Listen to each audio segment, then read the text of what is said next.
Hello friends, welcome back to our channel. आज जो है हम भारतीय संविधान की प्रस्तावना को देखेंगे और प्रस्तावना इस प्रकार से करेंगे कि शायद ही आपने ऐसी क्लास आज तक देखी होगी। बहुत ज़्यादा समय नहीं लूँगा, 20 मिनट का समय लगेगा आपको प्रस्तावना को देखने में। 100% गारंटी है कि प्रश्न यदि बाहर आ जाए तब जो है कमेंट में जो बोलना है बोल दीजिएगा। चलिए ध्यानपूर्वक क्लास को देखिएगा। चलिए क्लास की शुरुआत करते हैं। बस एक रिक्वेस्ट रहेगी, यदि क्लास से बेस्ट समझ में आ जाए तो अंत में जो है लाइक सब्सक्राइब बस कर दीजिएगा। चलिए देखते हैं। जब हम प्रस्तावना की बात करते हैं तो सबसे पहले प्रस्तावना में देखिएगा कितनी बातें हैं। ये सब बताने से पहले मुझे लगता है थोड़ा सा प्रस्तावना की सामान्य बातें पर चर्चा की जानी चाहिए, तो उसके बाद ही आपको जो ज़्यादा अच्छे से समझ में आएगा। सबसे पहले एक बार जो है प्रस्तावना को सामान्य तौर पर पढ़ लेते हैं और वो प्रस्तावना क्या है। यहीं से प्रश्न बनता है, चाहूँ तो मैं पूरी की पूरी प्रस्तावना यहीं से बता सकता हूँ और हर प्रश्न भी बता सकता हूँ। चलिए देखते हैं, बता दूंगा यहाँ पर कौन कौन से आपसे प्रश्न पूछे जा सकते हैं। तो जो यहाँ से आपसे प्रश्न आने की संभावना, सबसे पहली लाइन पढ़िएगा। क्या लिखा हुआ है कि हम भारत के लोग। यहाँ पर क्या लिखा हुआ है कि हम भारत के लोग। पहला प्रश्न देखिएगा, हम भारत के लोग क्या कहता है।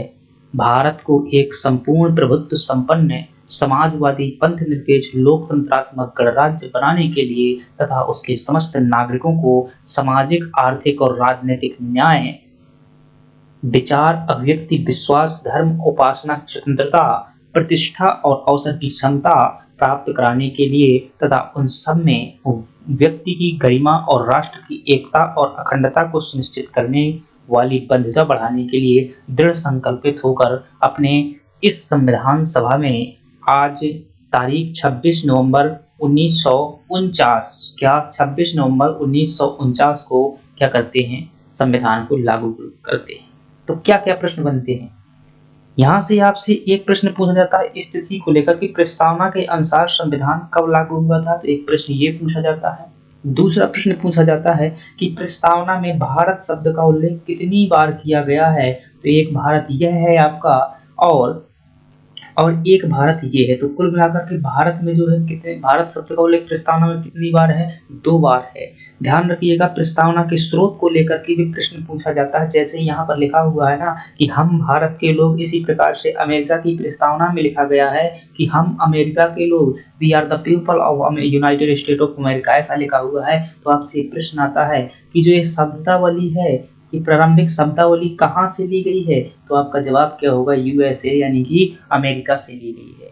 ये जो यहाँ पर 5 शब्द दिए हुए हैं ना, कौन कौन से, एक संपूर्ण प्रभुत्व संपन्न एक शब्द हो जाएगा ये, दूसरा हो जाएगा समाजवादी, तीसरा हो जाएगा पंथ निरपेक्ष, चौथा हो जाएगा लोकतंत्रात्मक, पांचवा हो जाएगा गणराज्य। ये क्या बताते हैं दोस्त, ये जो है सरकार के स्वरूप के बारे में बताते हैं। आपसे प्रश्न आ जाएगी भारत क्या है, तो आप बताएंगे भारत एक गणराज्य भी है। गणराज्य का मतलब क्या होता है कि जो देश का सर्वोच्च होगा, जो देश का सर्वोच्च पदाधिकारी होगा यानी कि राष्ट्रपति, वह भी जनता द्वारा निर्वाचित होगा, भले ही अप्रत्यक्ष रूप से हो। लोकतंत्रात्मक का मतलब क्या होता है कि शासन की सत्ता, शक्ति किसमें होगी, जनता में निहित होगी। और लोकतंत्रात्मक का सबसे बड़ा उदाहरण अगर कहीं देखना चाहते हो ना, यही प्रस्तावना में देख लीजिएगा कि यहाँ पर जो कहता है ना कि हम भारत के लोग, और अंत में क्या लिखा हुआ है, 8 तारीख को इतने दिन को संविधान लागू करते हैं। तो मतलब संविधान सभा के लोग अथवा कोई एक व्यक्ति लागू नहीं कर रहा है। कौन लागू कर रहा है, भारत के लोग लागू कर रहे हैं। तो यहीं से लोकतंत्र का जो पता चल जाता है। आपसे शायद प्रश्न पूछा जाता है कि भारत का संविधान किसने बनाया हुआ है, अर्थात संविधान के पास शक्ति कहाँ से आती है, तो दोस्तों यही शब्द है, जनता। हम भारत के लोग से शक्ति आती है। शक्ति कहाँ नहीं है संविधान में, इतना पावर क्यों है, क्योंकि प्रस्तावना में लिखा गया है कि जो संविधान हम बना रहे हैं, इसमें जो अधिकार दे रहे हैं, शक्तियां दे रहे हैं, तो कोई एक व्यक्ति नहीं दे रहा है। वो कौन दे रहा है, भारत के सभी भारत के लोग दे रहे हैं। ऐसा मैं नहीं कहता, ऐसी कौन कहती, भारतीय संविधान की प्रस्तावना कहती है, समझिएगा। प्रस्तावना में 5 जो है सरकार के स्वरूप हैं। आपसे पूछिए गणराज्य, तो गणराज्य भी है भारत, लोकतंत्रात्मक भी है। पंथ निरपेक्ष का मतलब क्या होता है कि भारत का कोई जो है राष्ट्रीय अथवा राजकीय धर्म नहीं होगा, सब न भारत किसी धर्म का विरोधी होगा न समर्थक होगा। समाजवादी का मतलब क्या होता है, जो भी देश की संपत्ति होगी उस पर शासन किसका होगा, जनता का होगा। संपूर्ण प्रभुत्व का मतलब क्या होता है दोस्तों, इसी को संप्रभुता भी कह दिया जाता है। और इसका मतलब होता है कि हम यानी कि हम भारत के लोग यानी कि देश की सरकार यानी कि जनता, या जिसमें सबसे ज़्यादा शक्ति नहीं है जनता ही है वो, तो वो जनता जो है अपने फैसले लेने में सक्षम है। देश अपने फैसले लेने में सक्षम, किसी पर निर्भर नहीं है, ना भी कभी पर किसी पर डिपेंड रहेगा। यही क्या होती है, प्रभुता होती है, प्रभु सत्ता होती है, प्रभुत्व संपन्न होता है। आपसे प्रश्न आता है इस जो प्रस्तावना में कितने प्रकार के न्याय का उल्लेख किया गया है, तो 3 प्रकार के न्याय का उल्लेख किया गया है। कौन कौन से, सामाजिक, आर्थिक, राजनीतिक। आपसे प्रश्न आता है कि प्रस्तावना में कितने प्रकार की स्वतंत्रता का उल्लेख किया गया है, 5 प्रकार की स्वतंत्रता है। कौन कौन से, विचार, अभिव्यक्ति, विश्वास, धर्म, उपासना। इसी प्रकार से प्रस्तावना पढ़ना है भाई, अलग अलग प्रकार से नहीं पढ़ना है। आपसे पूछे प्रस्तावना में कितनी प्रकार की समानता दी गई है, तो आप क्या बताइएगा, 2 प्रकार की समानता दी गई है, प्रतिष्ठा की समानता और अवसर की समता प्राप्त करने के लिए उन सब में व्यक्ति की गरिमा और राष्ट्र की एकता, अखंडता, ये भी शब्द उल्लेखित है। एकता और अखंडता सुनिश्चित करने वाली बंधुता। बंधुता का मतलब क्या होता है, भाईचारा। और ये जो बंधुता शब्द है ये कहाँ से लिया गया है फ्रेंड्स, फ्रांस से लिया गया है। और जो समाजवादी शब्द है ये रूस से लिया गया है, रूस से प्रभावित है। बस, और क्या पूछा जाता है आपसे, तिथि पूछा जाता है। इतने ही प्रश्न बनते हैं प्रस्तावना को लेकर के। अब प्रस्तावना के बारे में एक बार संविधान संशोधन किया गया है, और उस संविधान संशोधन द्वारा 3 शब्द जोड़े गए थे। कौन कौन, समाजवादी, और एक पंथ निरपेक्ष, और एक एकता और अखंडता, ये शब्द जोड़े गए थे। तो ये पूछ लेता है कौन सा वो संविधान संशोधन है, 42वां संविधान संशोधन जो कि 1976 में हुआ था। यही प्रश्न आते हैं। सुप्रीम कोर्ट ने निर्णय दिया है 1-2 बार कि भाई ये प्रस्तावना संविधान का भाग है अथवा नहीं है, तो 2 निर्णय पूछ लिए जाते हैं। और ये प्रस्तावना दोस्तों किसके द्वारा शुरुआत में प्रस्तुत की गई थी, तो उनकी भी बात कर लेंगे, जवाहरलाल नेहरू द्वारा प्रस्तुत की गई थी। तो यही प्रश्न बनते हैं। चलिए देख लेते हैं प्रस्तावना में क्या क्या उल्लेखित है, अब बात करते हैं। तो ये प्रस्तावना है, देखिएगा बड़े ध्यान से, प्रस्तावना में क्या क्या चीजें उल्लेखित हैं। तो प्रस्तावना में मुख्यतः दोस्तों ध्यान रखिएगा 4 बातें उल्लेखित हैं। कितनी बातें उल्लेखित हैं प्रस्तावना में, जो 4 बातें उल्लेखित है। कौन कौन सी, सबसे पहली बात है कि संविधान का स्रोत क्या है, मतलब संविधान की जो मतलब संविधान की शक्ति है, क्या संविधान की जो शक्ति है उसका स्रोत क्या है, तो आपका जवाब क्या होगा, संविधान की शक्ति का स्रोत क्या है, जनता है। अभी हमने पिछली स्लाइड देखी थी, वहां पर लिखा हुआ था क्या प्रस्तावना में कि हम भारत के लोग क्या करते हैं, संविधान को लागू करते हैं, वहां के लोगों को स्वतंत्रता प्रदान करते हैं, वहां के लोगों को समता प्रदान करते हैं। तो शक्ति का स्रोत क्या है दोस्तों, जनता, याद रखिएगा। मैंने इसीलिए प्रस्तावना पहले पढ़ाई की शुरुआत में। अब आपसे पूछेगा सरकार का स्वरूप कितना, तो हमने देखा था ना कि स्वरूप में 5 बातें शामिल हैं। कौन कौन सी 5 बातें शामिल हैं, तो बताइएगा। वही 5 बातें हैं। सबसे पहला प्रभुत्व संपन्न, और इसका अर्थ क्या होता है, इसका अर्थ होता है कि मतलब देश अपने अंदर के और बाहर के निर्णय लेने में सक्षम है। दूसरी बात क्या थी, समाजवादी, और समाजवादी शब्द हमने कहाँ से लिया था, रूस से लिया था। तीसरी बात जो है पंथ निरपेक्ष है, या पंथ निरपेक्षता, इसका मतलब क्या होता है कि देश का ना कोई धर्म होगा, ना कोई मतलब धर्म का विरोधी होगा, देश का व्यक्तिगत हो सकता है। 5वां क्या है सरकार के स्वरूप में, वो है लोकतंत्रात्मक। इसका मतलब होता है कि शासन की जो सर्वोच्च सत्ता है वो किसके पास में होगी, जनता के पास में होगी। और 5वां जो है वो क्या है, गणराज्य। इसका मतलब क्या होता है कि देश का जो सर्वोच्च पदाधिकारी होगा राष्ट्र का, वह भी जनता द्वारा निर्वाचित होगा, अर्थात राष्ट्रपति। गणराज्य भारत कब बना था, ये प्रश्न शायद आपसे पूछ ले, तो याद रखिएगा 26 जनवरी 1950 को भारत गणराज्य बना था। इसलिए नहीं बना था कि संविधान लागू हुआ था पूरी तरह से।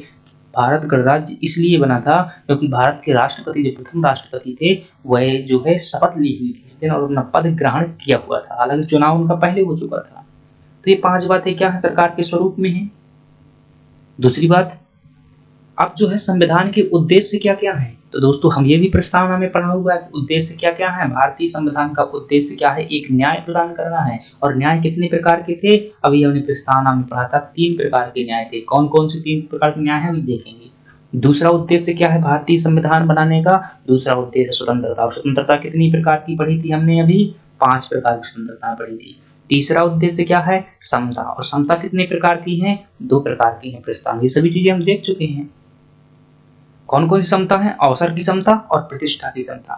यह याद जो आप सरकारी नौकरी की तैयारी कर रहे हैं, सभी को फॉर्म डालने के लिए मिल रहा है, ये सभी को अवसर मिल रहा है, ये अवसर की समानता है। प्रतिष्ठा की समानता, आपको भी अधिकार है पूरी तरह से कि आप भी श्रेष्ठ बनिए और अपनी जो है गरिमा स्थापित कीजिए। चौथा उद्देश्य भारतीय संविधान का बंधुत्व है। बंधुत्व मतलब भाईचारे की भावना का विकास करना। ये फ्रांस से लिया गया है। न्याय कौन कौन से हैं? तो 3 प्रकार के हमने न्याय देखे थे, सामाजिक न्याय, आर्थिक न्याय, राजनीतिक न्याय। ये तीनों न्याय जो है हम देख चुके हैं प्रस्तावना में। लेकिन आता है प्रश्न यहाँ से मोस्ट इंपोर्टेंट है, कहता है कि प्रस्तावना में कौन सा न्याय उल्लेखित नहीं है? सामाजिक, आर्थिक, राजनीतिक, धार्मिक। तो आपको यदि पढ़ा है प्रस्तावना अच्छे से तो आपको पता चल जाएगा। स्वतंत्रता कितने प्रकार की है? 5 प्रकार की है। कहो भाई कौन कौन सी है? देख लीजिएगा। पहली स्वतंत्रता है विचार की स्वतंत्रता, मतलब अपना विचार करने के लिए आप स्वतंत्र हैं। दूसरा अभिव्यक्ति की, अभिव्यक्ति मतलब क्या होता है? अपनी बात को सामने प्रस्तुत करना। ये क्या है? अभिव्यक्ति की स्वतंत्रता आपके अंदर है। तीसरी है विश्वास की स्वतंत्रता, आप किसी भी विचारधारा में, किसी भी धर्म में विश्वास कर सकते हैं। धर्म की स्वतंत्रता है, किसी भी धर्म को पूज सकते हैं, मान सकते हैं। उपासना, आप उपासना कर सकते हैं। पूजा का जो तरीका होता है उसे क्या कहते हैं? उपासना कहते हैं। तो ये दोस्तों क्या है? संविधान के उद्देश्य हैं, जो कि प्रस्तावना में सभी के सभी लिखे हुए हैं। मैंने इन्हें अलग अलग करके लिख दिए हुए हैं। आपसे पूछे कि लागू होने की तिथि क्या है? संविधान लागू होने की तिथि क्या है? 26 नवंबर 1949 है। बस इतने ही प्रश्न आते हैं फ्रेंड्स यहाँ से। और प्रश्न आता है कि जो 42वां संविधान संशोधन हुआ था, कौन सा संविधान संशोधन भाई? जो 42 कॉन्स्टिट्यूशनल अमेंडमेंट हुआ था, और ये कब हुआ था? 1976 में हुआ था। इसमें 3 शब्द जोड़े गए थे। वो 3 शब्द कौन कौन से हैं? एक है आपका समाजवादी, और एक शब्द है आपका पंथ निरपेक्षता, पंथ निरपेक्षता, और एक शब्द है आपका एकता, अखंडता। ये 3 शब्द जोड़े गए थे। तो ये प्रश्न भी कभी कभी पूछ लेता है कि कौन से शब्द जो है प्रस्तावना में जोड़े गए थे। सुप्रीम कोर्ट के 2 निर्णय हैं, याद रखिएगा। कौन कौन सा है? एक है बेरूवारीवाद का निर्णय है, बेरूवारीवाद, और ये कब का है? 1960 का है। सुप्रीम कोर्ट ने कहा कि प्रस्तावना संविधान का भाग नहीं है। और दूसरा निर्णय है केशवानंदवाद, केशवानंद केस है, और ये कब का है? 1973 का है। सुप्रीम कोर्ट ने कहा कि प्रस्तावना संविधान का भाग है। बस 2 ही तो बातें। चलिए, इतनी बातें पूछी जाती हैं आपसे। कुछ और चीजें हैं, देख लेते हैं। आपसे पूछे प्रस्तावना को उद्देशिका क्यों कहते हैं, तो आप क्या बताइएगा? कि जब संविधान सभा की क्या हुई थी? दूसरी बैठक हुई थी। क्या हुई थी? संविधान सभा की दूसरी बैठक हुई थी। कब? 11 दिसंबर 1946 को हुई थी। और इसी बैठक में जो पंडित जवाहरलाल नेहरू थे, जवाहरलाल नेहरू थे, उनके द्वारा क्या प्रस्तुत किया गया था? संविधान सभा के समक्ष एक उद्देश्य प्रस्ताव प्रस्तुत किया गया था। क्या प्रस्तुत किया गया था? उद्देश्य प्रस्ताव प्रस्तुत किया गया था। और इस उद्देश्य प्रस्ताव में क्या था दोस्तों? कि संविधान में क्या होगा, स्वतंत्रता कितनी होगी, अधिकार कितने होंगे, ये कितना होगा, मतलब जो विषय सूची है एक प्रकार के संविधान की प्रस्तुत की गई थी। इसी को आगे चल करके 22 जनवरी 1947 को क्या कर लिया गया? संविधान सभा द्वारा स्वीकार कर लिया गया। इसीलिए यही उद्देश्य प्रस्ताव आगे चल करके किसके रूप में पारित हुआ? प्रस्तावना बन गया। इसीलिए प्रस्तावना को क्या कह दिया जाता है? उद्देशिका कह दिया जाता है। चलिए अगली बात जानते हैं। संशोधन तो हम बात कर चुके हैं, क्या हुआ था? 42वां संविधान संशोधन हुआ था, जो कि कब हुआ था? 1976 में। 3 शब्द इसमें जोड़े गए थे। कौन कौन से हमने पीछे देखे हुए हैं। अगली बात की जाए प्रस्तावना के स्रोत, तो एक दोस्तों आपसे पूछ लेता है यूएसए। तो जो शब्दावली प्रारंभ में लिखी हुई है कि हम भारत के लोग, तो वो कहाँ से लिया गया है? हम भारत के लोग, हम भारत के लोग कहाँ से लिया है? ये लिया है हमने अमेरिका से।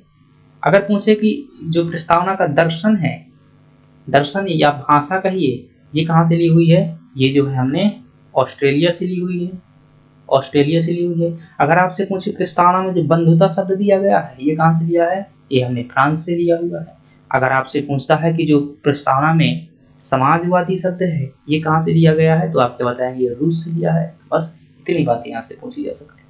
और क्या और पूछ सकता है? प्रस्तावना के संदर्भ में दोस्तों कुछ विद्वानों ने क्या कथन कहे हैं।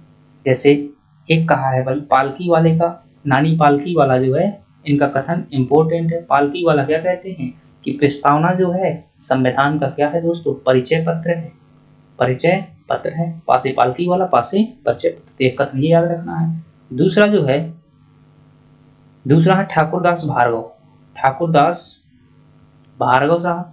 ये क्या कहते हैं? ये कहते हैं कि प्रस्तावना जो है संविधान का आत्मा है, संविधान की आत्मा है, आभूषण है और महत्वपूर्ण भाग है, महत्वपूर्ण भाग है। ये बात ध्यान रखना है।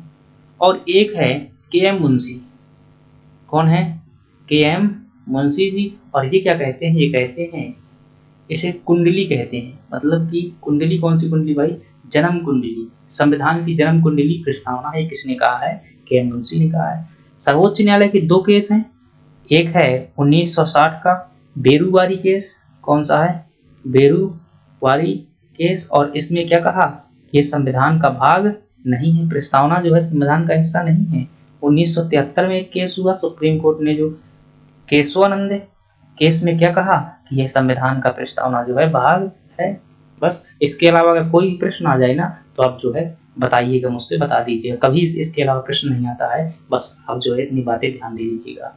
चलिए दोस्तों, धन्यवाद। यदि क्लास पसंद आ गई हो ना तो इसी प्रकार की क्लास में और भी बना दूंगा, किसी भी विषय की, किसी भी सब्जेक्ट की जो है पॉलिटी वॉलिटी। तो चलिए आप लोग जो है सब्सक्राइब कर दीजिएगा चैनल, यदि आपको अच्छी लगे। चलिए धन्यवाद।